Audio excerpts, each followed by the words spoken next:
So I realized I kind of hate making end of the year content. But despite that, today I'm going to be sharing all of the top books from this year. So what I've decided to do this year is go through the books that I actually gave a 5 or a 4.75 rating, because I was actually a little bit more consistent about rating books this year. And so that has helped me narrow down some of the books that were obviously standout books from this year. If you enjoy the content that I make, don't forget to give a like or subscribe or comment down below as the video goes on. Let's jump right into the honorable mentions. I want to just go through some of the books that I had also given 4.5 stars without saying too much about them. And I will also just make a little note that I didn't actually do any star ratings for the most part in the first quarter of the year, or at least I wasn't consistent. So I did actually rank the first quarter, or the books that I read in the first quarter of the year. I'll link that video in the cards and in the description box down below if you want to see. So honorable mentions, without getting into details, books that I gave 4.5 stars included These Burning Stars. This is a sci-fi book that I really enjoyed. It's a start of a new series and I cannot wait to continue on in this series. I also give a 4.5 to Artificial Condition. This is the second book in the Murderbot Diaries. Really enjoyed reading that this fall, and it's not the only Murderbot Diaries book that you're going to be seeing on this list today. I also give a 4.5 to 12 Kings in Sherikai, which I enjoyed and plan to continue reading on in this series as well as A Sorceress Comes to Call, which is more of a recent read that I really loved and enjoyed. There's just something always missing with T. Kingfisher books that I can't quite explain that makes them not new favorites. I also gave a 4.5 surprisingly to The Book That Broke the World. And I say this surprisingly because I feel like that one I actually had mixed feelings about. So let's just say like 4.5 with a little asterisk attached to it. I think I read The Book That Wouldn't Burn in the first quarter of the year and didn't actually rate it, so I would also kind of include that in the honorable mentions as well. I definitely enjoyed the first one a little bit more so than the second book. And I also gave a 4.5 star to A Fate Inked in Blood. I feel like this one is more of an emotional 4.5 star that really, if I were to re-rate it with a little bit of distance, would probably wind up closer to just 4.0, to be honest. So that brings us to my 4.75 and 5-star reads. There are 8 books that I gave a 4.75 star to. However, a couple of these I again would probably re-rate as being 4.5, and I don't even really feel like I could comfortably use the word favorites or like top when considering them. So that I'm actually not going to include those two in this list, and I will just say that those were Savor It by Tara DeWitt and The Undermining of Twyla and Frank, which I did a full review for. You can check that out if you want to hear my full thoughts. And this leaves us with 6 4.75 stars. In no particular order, this included Jade Legacy by Fonda Lee.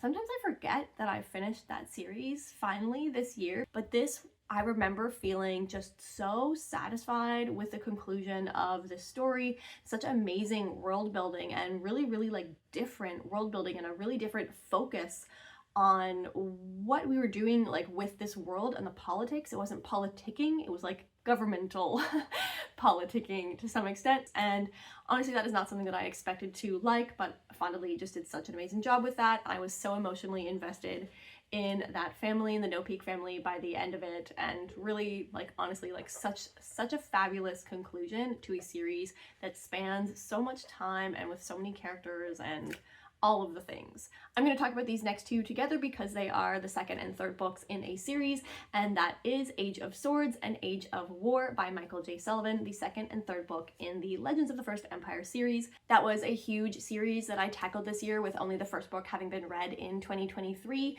Definitely the second and third books, I think, were like my favorite overall in this series, as the series did go a little bit off track or a little bit downhill for me from there, but these books just had such huge, like, fist pumping, amazing, I can't believe they pulled that off moments, as well as like devastatingly emotional hits and situations as well. Another Murderbot Diaries book here showing up on this list today, and that is Rogue Protocol, the third book in the Murderbot Diaries series. I absolutely love this one. The second one and the third one is really where this series turned around for me, as I became really sold on Murderbot as a character. I particularly enjoyed that Murderbot had kind of like started to make decisions about like, what do I want to do now, and how even in the process of like enacting that or going through with that work, they still wind up getting sucked into helping people, which allows them to make more positive connections with not only humans but other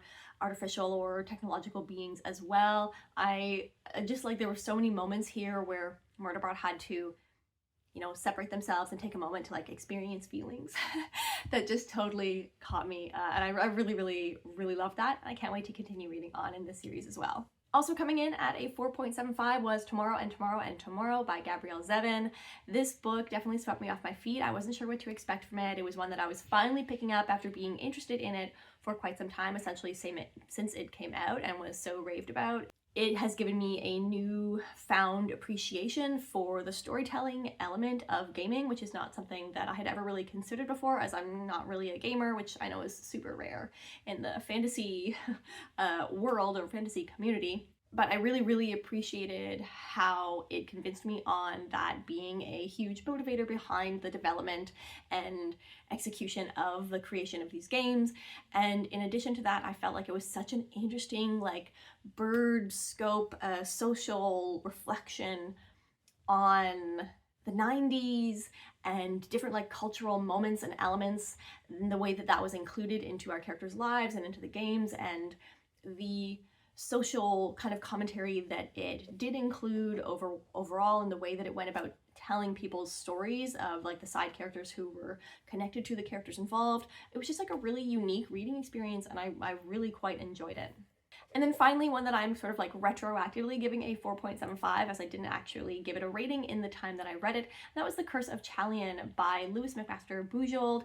This was by far one of my favorite books from the first half of the year. I think it was the book that I said was my favorite book from the first half of the year, actually, if I was to double check my mid-year book freakout tag.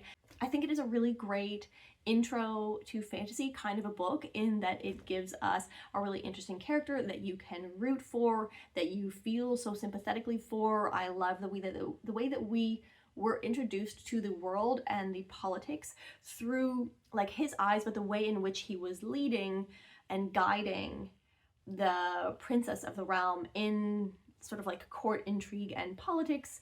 I thought it had like just like the perfect amount of world building in it, where it's not too much, it's not too heavy, we don't get bogged down in expansive world building, but I liked the way that everything tied together in the end with what we did know about like the curse and the world and the other countries involved that we got little pieces of over the course of the story, and it all was like just perfection in the end. If you have not been around on the channel for very long, you might not know, and I don't really talk about it all that often, I am very stingy with my 5 stars.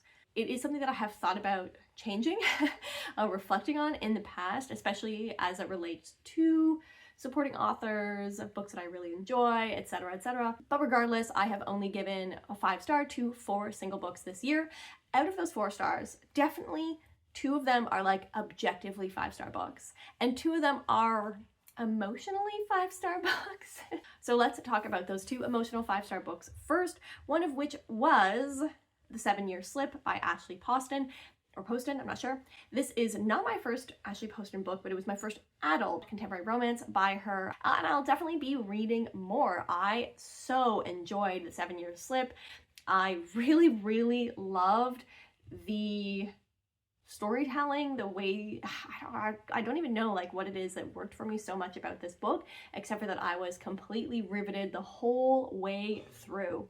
I did have faults, like there were things about this that I don't feel like were perfect. Ultimately, I would prefer more time in the past, etc. I do go through some of the faults that I found with that in the monthly reading vlog during the time that I read that, which of course I will be linking all of those monthly reading vlogs for related books down below that you can check out. So not a perfect book, even with my personal preferences, but one that I had such a great time while I was reading it that ultimately I didn't care that it didn't have those things. It would have made them better to me. It would have made it more objectively 5 stars if certain things had been different. But I really, really love this, and I will definitely be reading more by Ashley Poston in the future. Another emotional 5-star for me is Godkiller by Hannah Kaner. I so loved this book. I listened to the audiobook and really, really enjoyed it. I did do a full review for that, so you can check out my intimate details there in addition to the monthly reading vlog when I read it. But I loved each of our 4 characters that we're focusing on here, both Kissen and Anara and Skedagath and Elo. I love the way that those 4 came together as a unit. I loved the found family building here. I appreciated that it wasn't just found family because they spent time together. It was found family because of how they worked through problems together, how they had these shared experiences and challenging experiences that ultimately wound them and knitted them together as this found family unit. I did recently finish Sunbringer, the sequel, and I did really enjoy it. It just didn't quite make it to 4.5, so that's why it wasn't mentioned in this particular video. This is a series that I am really enjoying. The conclusion to this trilogy is coming out next year in, I think, April, and I'm going to be doing a full recap video with the first and second books in the leading days or weeks up to the release for that, if you would like to check that out at the time. And then we have our 2 objectively 5-star books, the first of which is Just for the Summer by Abby Jimenez. Surprising no one, this book has just absolutely killed it this year. I will say that it has been a while, and so I don't remember specific details, but I do remember being so completely swept off my feet with this book. I love the way that the author found a way to make, we both have the same curse of people that we date find their soulmates after us, that ridiculous thing. She found a way to make 2 people who happen to have that thing be able to meet and have jobs, or at least one of them have a job that makes it make sense for them to be able to meet physically in person. It was the perfect conclusion to this series, the Part of Your World series, which I don't really care so much about contemporary romance series as being series, but this one had so many perfect emotional hits with side characters and with our main characters that were so profound from the experience that we had with them in the previous books, that was just so hard hitting. It had been a while since I read those other books, so I actually was really surprised when those reveals happened, because certain names had been forgotten that became relevant. And I especially appreciated the way that we handled the fact that that our characters were not necessarily in the right place for this to be a thing. And I thought that the way that the author went around giving the main characters space and time to work through their stuff on their own was not mind shatter, world shattering, but I feel was very effective. It brought to mind a little bit 7 Days in June as well, the way that those conflicts were handled, the way that we gave characters space to work through their problems. Across the board, this book was so amazing, and I don't think it's a shock that it was one of the 5-star books from this year. And that brings us to our final 5-star book from the year, a book that I just finished last night. Let me grab it for you because I actually have a physical copy for you. And that is Legends of the Brightwash by Crystal Matar. Let me know on the pronunciation of this author's name, Matar or Matar. Please let me know, because I will absolutely be reading more by this author, definitely the sequel to this book next year. This is a book that I have been reading over the course of 5 months.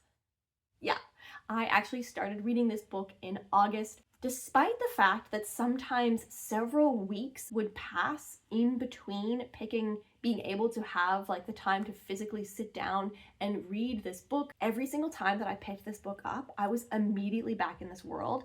It was as if no time had passed. I was not confused ever about who anyone was, or what any term was, or what was going on.